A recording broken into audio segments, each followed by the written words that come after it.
बिस्मिल्लाहिर्रहमानिर्रहीम। अस्सलाम वालेकुम स्टूडेंट्स, हाउ आर यू? कैसे हैं सब? उम्मीद है कि सब अच्छे होंगे। तो चलते हैं हम अपने टॉपिक की तरफ। आज जो हमने टॉपिक स्टडी करना है, it is very important topic. क्या नाम है? Coordinate covalent bond. Coordinate covalent bond को आज हम स्टडी करने जा रहे हैं। इससे पहले हमने दो टॉपिक डिस्कस कर चुके हैं टाइप्स ऑफ बॉन्ड में। कौन सा? आयोनिक बॉन्ड और कोवेलेंट बॉन्ड। आयोनिक बॉन्ड क्या होता है? Bond is formed when complete transfer of electron. ये एटम है, एटम से एक इलेक्ट्रॉन को कंप्लीट ट्रांसफ़र कर दें। Complete transfer of electron from one atom to another atom is called ionic bond. और जब हम कोवेलेंट बॉन्ड की बात करेंगे, कोवेलेंट बॉन्ड की, तो हम कहते हैं mutual sharing of one electron from both bonded atoms is called single bond. Mutual sharing of two electrons from both bonded atoms is called double covalent bond. Mutual sharing of three electrons from both atoms is called triple covalent bond. अब हम बात करते हैं coordinate covalent bond की। इसमें क्या होगा? इसमें ना तो इलेक्ट्रॉन का कंप्लीट ट्रांसफ़र होगा और ना ही म्यूचुअल शेयरिंग होगी। इसमें एक इलेक्ट्रॉन पेयर डोनेट किया जाएगा। क्या? Electron pair will be donated from one atom to another atom. एक एटम इलेक्ट्रॉन पेयर को डोनेट करेगा और वो कहलाएगा इलेक्ट्रॉन पेयर डोनर। और दूसरा इलेक्ट्रॉन पेयर को क्या करेगा? एक्सेप्ट। जो एक्सेप्ट करेगा उसे कहेंगे इलेक्ट्रॉन पेयर एक्सेप्टर। तो इस बेस पे, डोनेशन और एक्सेप्टेंस की बेस पे, इसके मज़ीद दो नाम हैं। Coordinate covalent bond is also known as dative bond. Dative bond क्यों कहते हैं? इसमें एक इलेक्ट्रॉन पेयर को डोनेट किया जा रहा होता है, इसलिए हम कहते हैं डैटिव बॉन्ड। और फिर हमने कहा एक एटम इलेक्ट्रॉन पेयर को डोनेट कर रहा होता है, डोनर एटम। दूसरा एक्सेप्ट कर रहा होता है, एक्सेप्टर एटम। तो इसकी बेस पे इसका दूसरा नाम है donor acceptor bond. So the coordinate covalent bond is also known as dative bond and as well as also known as donor acceptor bond. तो इसकी डेफिनेशन क्या होगी? देखें, यही जो बात की कि इलेक्ट्रॉन पेयर डोनेट किया जाएगा, एक एटम कंप्लीट डोनेट कर देगा और दूसरा एटम उस इलेक्ट्रॉन पेयर को एक्सेप्ट कर लेगा, तो कौन सा बॉन्ड बनेगा? Coordinate covalent bond. तो डेफिनेशन कैसे करेंगे? A coordinate covalent bond is formed by donation of electron pair. ये मैंने डिफरेंट कलर में शो कर दिया। इट इज़ मोस्ट इंपॉर्टेंट पूरी डेफिनेशन में। किस चीज़ को? Donation of electron pair. Coordinate covalent bond is formed by donation of electron pair by one of the bonded atom to other atom. From one of the bonded atom to another atom. एक bonded atom में से एक atom electron pair donate करेगा, दूसरा accept करेगा। ठीक है। For example हमारे पास ये एग्जाम्पल है NH3, अमोनिया गैस है। NH3 उसका एक मालिक्यूल है। तो नाइट्रोजन के आउटर में होते हैं टोटल 5 इलेक्ट्रॉन। कितने? 5 इलेक्ट्रॉन। 3 बॉन्ड बनाएगा हाइड्रोजन के साथ। 1 2 3, 3 बॉन्ड। 1 2 3, 3 बॉन्ड बना लिए। अब कितने बचे? 2। तो 2 इलेक्ट्रॉन यहाँ पे लोन पेयर के तौर पे मौजूद हैं। अच्छा, बाकी दूसरी एग्जांपल है BF3। तो इसका तो ऑक्टेट कंप्लीट हो गया ना। 5 इलेक्ट्रॉन थे इसके अपने, 3 बॉन्ड बना लिए, 5 और 3 8, ऑक्टेट कंप्लीट हो गया। BF3 को देखते हैं। बोरान, ग्रुप नंबर 3A का एलिमेंट है। Boron, aluminium, gallium, medium, thallium. भाई अली गया इन थाईलैंड। बोरान तो ग्रुप नंबर 3। तो इसके आउटर में इलेक्ट्रॉन कितने होंगे? 3। तो 3 इलेक्ट्रॉन है और 3 ही बॉन्ड बना रहा है। फ्लोरीन के साथ 3 इसके अपने इलेक्ट्रॉन, 3 उसने बॉन्ड बना लिए। 3 जमा 3 कितने हो गए? 6 इलेक्ट्रॉन। इट्स मीन BF3 में जब बात करेंगे तो बोरान के आउटर में इस टाइम कितने इलेक्ट्रॉन है? 6 इलेक्ट्रॉन। तो इसका ऑक्टेट कंप्लीट नहीं है, इलेक्ट्रॉन की कमी है। ऑक्टेट को कंप्लीट करने के लिए ये एक इलेक्ट्रॉन पेयर को लेना चाहेगा। और अमोनिया मॉलिक्यूल में नाइट्रोजन के पास एक इलेक्ट्रॉन पेयर मौजूद है जिसको हम लोन पेयर के नाम से जानते हैं, लोन पेयर के नाम से। ठीक है। तो ये अपना लोन पेयर इसके पास अवेलेबल है, ये दे सकता है। और इसके पास एक लोन पेयर की, एक इलेक्ट्रॉन पेयर की कमी है। 2 इलेक्ट्रॉन्स की कमी है ऑक्टेट में से। 6 इलेक्ट्रॉन है, 2 मिल जाएं कहीं से, तो इसका ऑक्टेट कंप्लीट हो जाएगा। तो क्या, जब अमोनिया मालिक्यूल को BF3 मालिक्यूल के नज़दीक लाया जाएगा तो क्या होगा, ये इलेक्ट्रॉन पेयर डोनेट हो जाएगा। Ammonia will donate this electron pair to boron, और यहाँ से एरो का निशान हम लगाएंगे जहाँ पे ये लॉन पेयर जाएगा उस साइड पे, ठीक है। अब देखते हैं जब ये बॉन्ड बनेगा तो किस तरह की शक्ल होगी, NH3 BF3। तो क्योंकि नाइट्रोजन अपना लॉन पेयर उसको देगा, तो क्योंकि वो दे रहा है इलेक्ट्रॉन्स की, उसके पास चले जाने की वजह से, डोनेशन की वजह से उस पर आएगा पॉजिटिव चार्ज। और BF3 क्योंकि ये लॉन पेयर BF3 का अपना नहीं था, उसने उसका इलेक्ट्रॉन लिया, तो उस पर कौन सा चार्ज आएगा, नेगेटिव चार्ज। तो जहाँ से एरो शुरू होगा वहाँ पे पॉजिटिव चार्ज, और जहाँ पे एरो ख़त्म हो रहा है वहाँ पे नेगेटिव चार्ज। तो इस एरो से इसको शो करेंगे। तो हम देखते हैं कि यहाँ पे NH3 ने इलेक्ट्रॉन पेयर को डोनेट किया, इलेक्ट्रॉन पेयर को डोनेट किया, क्या कहलाया, इलेक्ट्रॉन पेयर डोनर। ये जो नाइट्रोजन है ये क्या कहलाएगा, इलेक्ट्रॉन पेयर डोनर। और BF3 ने इलेक्ट्रॉन पेयर को एक्सेप्ट कर लिया, तो ये जो BF3 है ये क्या कहलाएगा, इलेक्ट्रॉन पेयर एक्सेप्टर। जो इलेक्ट्रॉन पेयर डोनर होते हैं, डोनेट करने की सलाहियत रखते हैं, लेवस ने कहा था, लेवस साइंटिस्ट ने कहा था कि जो एटम्स इलेक्ट्रॉन पेयर डोनर के तौर पे काम करें या इलेक्ट्रॉन देने की सलाहियत रखते हैं उसको हम कहते हैं बेस। और लेवस ने कहा था कि वो एटम्स जो इलेक्ट्रॉन पेयर को अट्रैक्ट करने की और लेने की और एक्सेप्ट करने की सलाहियत रखते हों उनको कहते हैं acid. So BF3 will work as a acid according to Lewis concept, while the NH3 after the donation of lone pair will act as a base according to Lewis concept। ठीक है, तो जब बेस बनेगा, electron pair donate करेगा तो कौन सा charge develop होगा, it will develop positive charge. और जब वो इलेक्ट्रॉन को एक्सेप्ट करेगा then it will develop negative charge, यहाँ पे नेगेटिव चार्ज आएगा। तो अब हम मज़ीद इसकी एग्जांपल्स देखते हैं। एग्जांपल नंबर 1 स्टडी कर ली, एग्जांपल नंबर 2, 3, 4 को यहाँ पे एक जैसी एग्जांपल्स हैं, यहाँ पे डिस्कस किया हुआ है। एग्जांपल नंबर 5 और 6 एक जैसी हैं, यहाँ पे डिस्कस किया। और एग्जांपल नंबर 7 में हमारे पास मज़ीद 6 एग्जांपल्स हैं, इनको ऑक्सी एसिड की हेडिंग में हमने अलग से तैयार किया हुआ है। ठीक है, अब देखें हाइड्रोनियम आयन फार्मेशन, कौन सी, हाइड्रोनियम आयन फार्मेशन। यहाँ पे HOH ये क्या चीज़ है, वाटर मॉलिक्यूल। तो इसके पास लॉन पेयर है, हाइड्रोजन पे पॉजिटिव चार्ज है, तो ये जब लोन पेयर होगा ये लोन पेयर यहाँ पे डोनेट हो जाएगा। तो कौन सा बॉन्ड बनेगा, ऑक्सीजन और हाइड्रोजन के दरमियान में कोऑर्डिनेट कोवेलेंट बॉन्ड। तो याद रखें यहाँ पे कि जितने भी कोऑर्डिनेट कोवेलेंट बॉन्ड हैं मैंने उनको रेड कलर से शो किया हुआ है, रेड कलर और रेड एरो, ये देखें रेड कलर रेड एरो। और यहाँ पे मज़ीद मैं बनाता हूँ और देखते हैं कि यहाँ पे भी इसके पास लॉन पेयर मौजूद है। यहाँ पे हमने बनाया था हाइड्रोनियम आयन फार्मेशन, इसे हम कहते हैं H3O पॉजिटिव, H3O पॉजिटिव। इसको हम अगर अलहदा से लिखें तो हम लिखेंगे H3O पॉजिटिव। अब देखते हैं ऑक्सोनियम आयन फार्मेशन, कौन सा आयन, ऑक्सोनियम आयन फार्मेशन। तो हम क्या कहते हैं, formation of oxonium ion of alcohol.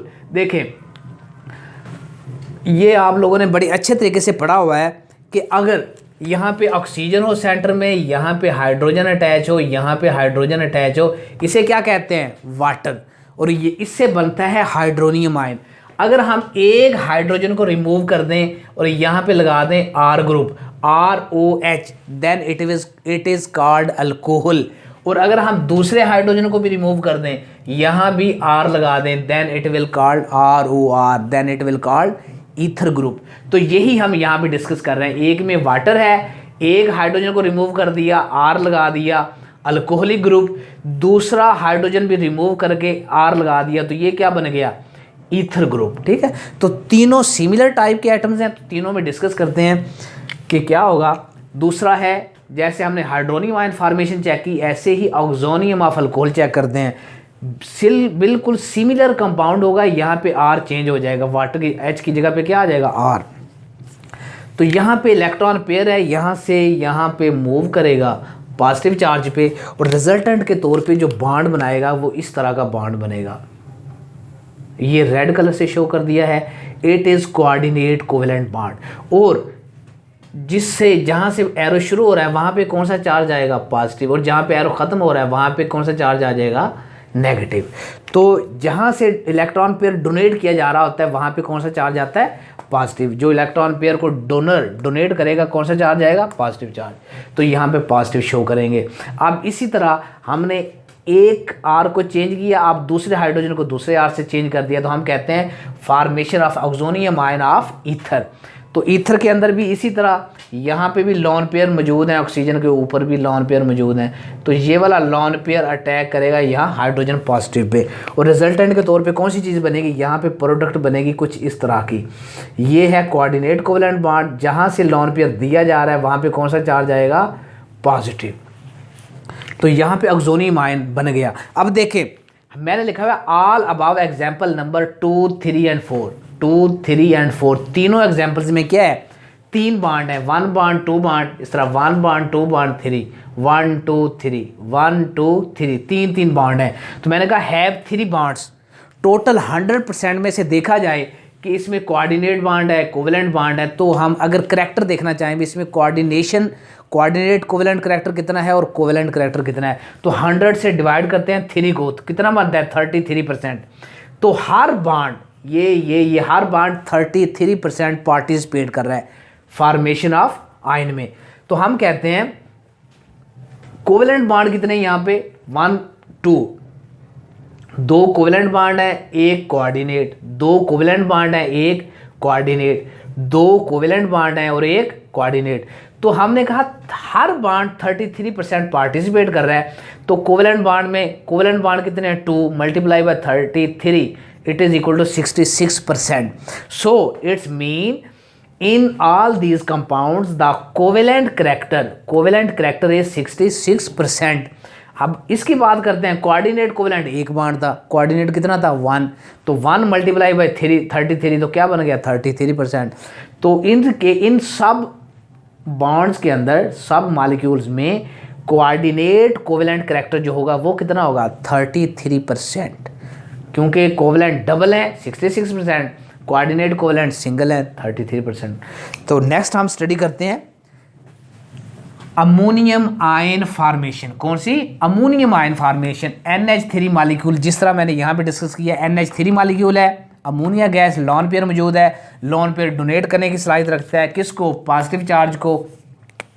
तो यहाँ से ये अपना इलेक्ट्रॉन पेयर डोनेट करके किसको देगा, हाइड्रोजन को, और क्या चीज़ बनेगी, इस तरह का बॉन्ड बनेगा, नाइट्रोजन लॉन पेयर देगा हाइड्रोजन को, नाइट्रोजन पे कौन सा चार्ज आएगा, पॉजिटिव चार्ज। ठीक है, अब हम देखते हैं फास्फोनियम आयन फॉर्मेशन, बिल्कुल ऐसे ही जैसे हमने किया था अमोनियम आयन फॉर्मेशन, बिल्कुल ऐसे ही।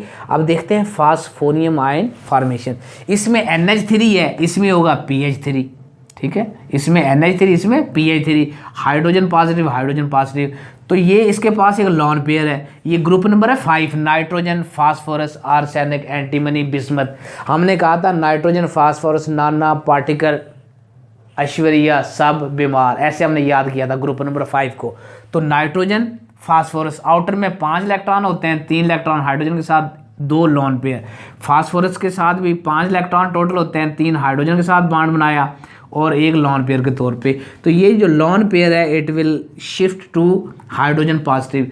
तो बॉन्ड कुछ इस तरह का बनेगा फास्फोरस से हाइड्रोजन की तरफ, ये मैंने रेड कलर से शो किया। इट्स मीन यहाँ से फास्फोरस का लॉन पेयर हाइड्रोजन को डोनेट कर दिया और हाइड्रोजन का डुप्लेट कंप्लीट हो गया, और इस तरह से इसका ऑक्टेट भी कंप्लीट है। तो ये वाला जो बॉन्ड होगा ये कोऑर्डिनेट होगा, और बाकी 3 कौन से होंगे, कोवेलेंट बॉन्ड। अब देखते हैं above example number 5 and 6, total bond कितने हैं, 1 2 3 4, 1 2 3 4, टोटल बॉन्ड कितने हैं 4।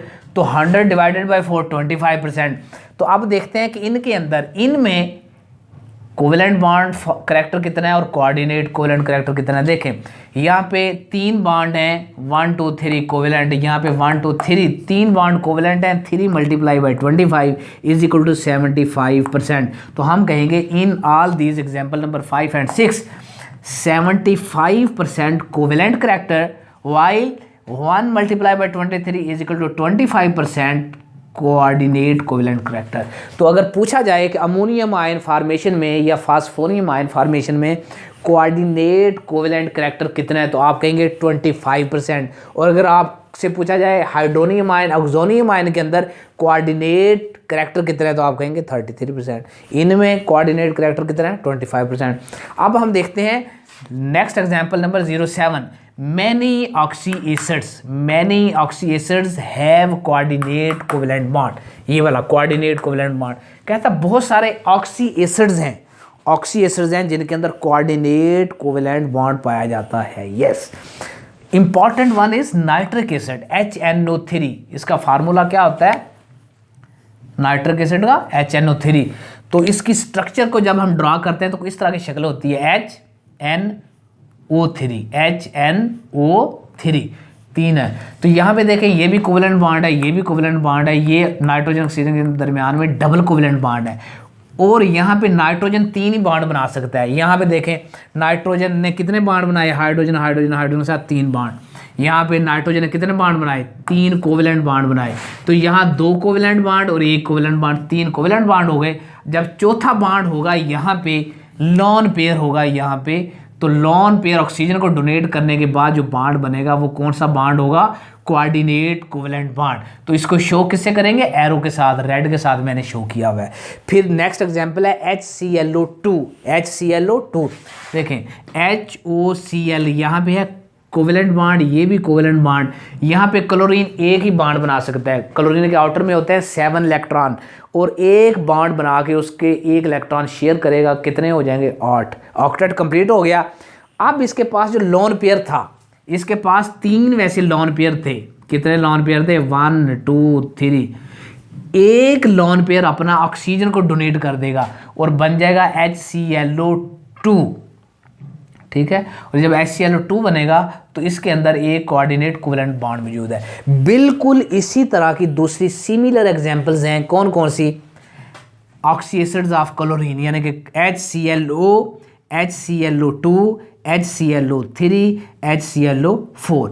चारों एग्जांपल्स में ऑक्सी एसिड्स हैं, चारों क्लोरीन के ऑक्सी एसिड्स हैं और चारों में कोऑर्डिनेट कोवेलेंट बॉन्ड मौजूद है। बिल्कुल ऐसी जैसे हमने ये और ये एग्जांपल स्टडी की। तो अगर HClO हो तो इसका नाम होता है हाइपोक्लोरस एसिड। अगर HClO2 हो तो हम इसे कहते हैं क्लोरोस एसिड। अगर HClO3 हो तो हम इसे कहते हैं क्लोरिक एसिड। जैसे कहते हैं chloric acid, nitric acid, sulphuric acid, ऐसे ही chloric acid HClO3 chloric acid. और जब HClO4 हो जाएगा तो फिर यहाँ पे आएगा परक्लोरिक एसिड, इसका नाम होगा परक्लोरिक एसिड। अच्छा, कुछ पॉइंट्स इंतहाई इंपॉर्टेंट है, very important points about coordinate covalent bond. कुछ पॉइंट इंतहाई अहम है जिनको जहन में रखना है। तो पहला important points about coordinate covalent bond, पहला पॉइंट कौन सा है कि all the coordinate covalent bond, all the coordinate covalent bond are rigid, कि वो रिजिड होते हैं, सख्त होते हैं। कोऑर्डिनेट कोवेलेंट बॉन्ड जब बनते हैं तो वो मॉलिक्यूलर कंपाउंड की स्ट्रक्चर कैसी होती है, रिजिड होती है, वो सख्त स्ट्रक्चर होती है, ठीक है। दूसरा, coordinate covalent bond are directional in nature. Nature में क्या होते हैं, डायरेक्शनल होते हैं। जैसा कि हम यहाँ पे एरो से डायरेक्शन शो कर रहे हैं, इसकी डायरेक्शन नाइट्रोजन टू हाइड्रोजन होगी। यहाँ पे भी डायरेक्शन शो की जा रही है बाई एरो, यहाँ पर भी, यहाँ पर भी। तो यहाँ पर भी हमने देखा कि डायरेक्शन है, यहाँ पर भी डायरेक्शन है, इसमें भी डायरेक्शन है, यहाँ पर भी डायरेक्शन है। तो सब में जब कोऑर्डिनेट कोवेलेंट बॉन्ड दिखाएंगे तो वहाँ पे कोई ना कोई स्पेसिफिक डायरेक्शन होगी। तो इसलिए हम कहते हैं all coordinate covalent bonds are directional in nature. फिर हम कहते हैं ये जो कोऑर्डिनेट कोवेलेंट बॉन्ड होते हैं ये पोलर होते हैं। नेचर में क्या होते हैं, पोलर बॉन्ड। जैसे हमने कोवेलेंट बॉन्ड की डिफाइन किया था कि कुछ कोवेलेंट बॉन्ड पोलर होते हैं और कुछ कोवेलेंट बॉन्ड नॉन पोलर होते हैं। तो जब हम कोऑर्डिनेट कोवेलेंट बॉन्ड की बात करेंगे तो ये नेचर में हमेशा पोलर होंगे, ये नॉन पोलर नहीं हो सकते। ये कौन से बॉन्ड होंगे, पोलर इन नेचर। नेचर में क्या होंगे, पोलर। अच्छा, इसके बाद 1 2 3 3 पॉइंट हो गए, rigid, directional and polar in nature. चौथा पॉइंट क्या होगा, कहता है distinction between covalent bond, distinction between covalent bond and coordinate covalent bond. दोनों के दरमियान में जो डिस्टिंक्शन है, हम कहते हैं कि ये जो बॉन्ड है कोवेलेंट है, ये कोवेलेंट, ये कोवेलेंट, ये कोऑर्डिनेट। डिस्टिंक्शन होगी ना कि ये कोवेलेंट नहीं है, ये कोऑर्डिनेट है। यहाँ पे देखें ये कोवेलेंट कोवेलेंट, ये कोवेलेंट नहीं है, कोऑर्डिनेट है। डिस्टिंक्शन हो रही है, फ़र्क नज़र आ रहा है। कहता है कि ये फ़र्क उस वक्त ख़त्म हो जाता है जब सेंट्रल एटम के साथ लगने वाले सारे एटम एक जैसे हों। सेंट्रल एटम भले वो कौन सी हो, नाइट्रोजन हो, फास्फोरस हो या ऑक्सीजन हो, सेंट्रल एटम एक हो, उसके साथ लगने वाले यूं लग गया, एक यूं लग गया, एक यूं लग गया, लगने वाले एटम अगर सिमिलर हों तो फिर ये डिस्टिंक्शन ख़त्म हो जाएगी कि ये जी कोवेलेंट होगा, ये कोऑर्डिनेट होगा, ये फ़र्क नहीं रहेगा। कब? जब सेंट्रल एटम के साथ लगने वाले सारे के सारे एटम एक जैसे हों। तो हम कहते हैं distinction between covalent bond and coordinate covalent bond will be vanish. ये डिस्टिंक्शन क्या हो जाएगी? वैनिश, खत्म हो जाएगी। When all the atom bonded to central atom are similar, अगर वो सिमिलर होंगे तो ये डिस्टिंक्शन खत्म हो जाएगी। फॉर एग्जांपल H3O, ऑक्सीजन के साथ 3 हाइड्रोजन लगे हुए हैं, एक इधर से, एक इधर से, एक इधर से, 3 हाइड्रोजन लग गए, तीनों हाइड्रोजन है। तो अब यहाँ पे कोई डिस्टिंक्शन नहीं होगी कि कौन सा कोवेलेंट। जिस तरह ये एग्जांपल है H3O, ये भी हाइड्रोजन, ये भी हाइड्रोजन, ये भी हाइड्रोजन, ये सारे क्या हैं? सिमिलर। क्योंकि ये सिमिलर हैं तो अब यहाँ पे कोई स्पेसिफिक नहीं रहेगा कि ये कोवेलेंट है, ये कोऑर्डिनेट है। नहीं, ऐसा नहीं होगा। ये हमने समझने के लिए यहाँ पे लगाया हुआ, क्योंकि तीनों हाइड्रोजन है, तीनों इक्वली डिस्ट्रीब्यूटेड होंगे तो इलेक्ट्रॉन पेयर जो होगा तीनों में इक्वली डिस्ट्रीब्यूट हो जाएगा, तो यहाँ पे डिस्टिंक्शन ख़त्म हो जाएगी, ये जो फ़र्क ख़त्म हो जाएगा। तो इसी तरह NH4 की एग्जांपल हमने यहाँ ली। सेंट्रल एटम नाइट्रोजन, चारों कौन से हैं? हाइड्रोजन। तो ये डिस्टिंक्शन NH4 में ख़त्म हो जाएगी। फिर है एग्जांपल PH4, फास्फोरस सेंटर में चारों साइडों पे हाइड्रोजन लगे हुए हैं, तो यहाँ पे डिस्टिंक्शन ये क्या हो जाएगी? वैनिश हो जाएगी, ख़त्म हो जाएगी। बिल्कुल ऐसे ही जैसा कि हमने प्रीवियस लेक्चर में पढ़ा था, पोलर बॉन्ड में और नॉन पोलर में हमने कहा था CCl4, कार्बन के साथ 4 क्लोरीन लगे हुए थे, तो हमने कहा था कि वो सारे के सारे एक दूसरे के डाइपोल मूवमेंट को क्या कर देंगे? नलीफाई कर देंगे, कैंसिल आउट कर देंगे। वो नलीफाई करेंगे तो वो कंपाउंड ओवरऑल क्या बन जाएगा? न्यूट्रल, और वो डाइपोल मूवमेंट क्या हो जाएगा? ख़त्म। बिल्कुल ऐसे ही यहाँ पे हम कहते हैं कि जब सेंट्रल एटम के साथ सारे एटम लगेंगे, एक जैसे एटम होने चाहिए। जब एक जैसे एटम लगेंगे तो उनके अंदर जो डिस्टिंक्शन है ना, covalent bond coordinate covalent bond वाली डिस्टिंक्शन, ये वैनिश हो जाएगी, ख़त्म हो जाएगी। तो चलें, यहाँ तक आपने कौन सी चीज़ों को जहन में रखना है? इसके 2 नाम है, डायटिव बॉन्ड और डोनर एक्सेप्टर बॉन्ड, इसकी डेफिनेशन और एग्जाम्पल। फिर है हाइड्रोनियम आयन, एक्सोनियम आयन, और तीनों में क्या होगा? कोवेलेंट 66% करैक्टर और कोऑर्डिनेट 33% करैक्टर होगा। अमोनियम आयन फॉर्मेशन और फास्फोनियम आयन फॉर्मेशन दोनों में क्या होगा? कोवेलेंट 75% और कोऑर्डिनेट 25%।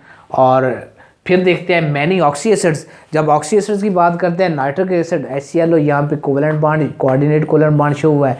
इसी तरह HClO, HClO2, HClO3, HClO4 में ये सारा शो होगा। फिर जो इंपॉर्टेंट पॉइंट है कि ये रिजिड होता है, डायरेक्शनल होता है, पोलर इन नेचर होता है, और डिस्टिंक्शन ख़त्म हो जाती है कोवेलेंट कोऑर्डिनेट में। कब? जब सेंट्रल एटम के साथ लगने वाले सारे एटम एक जैसे हों, सारे सिमिलर हों। तो इनको आप अच्छे तरीके से प्रिपेयर कीजिए। थैंक यू, अल्लाह हाफिज़।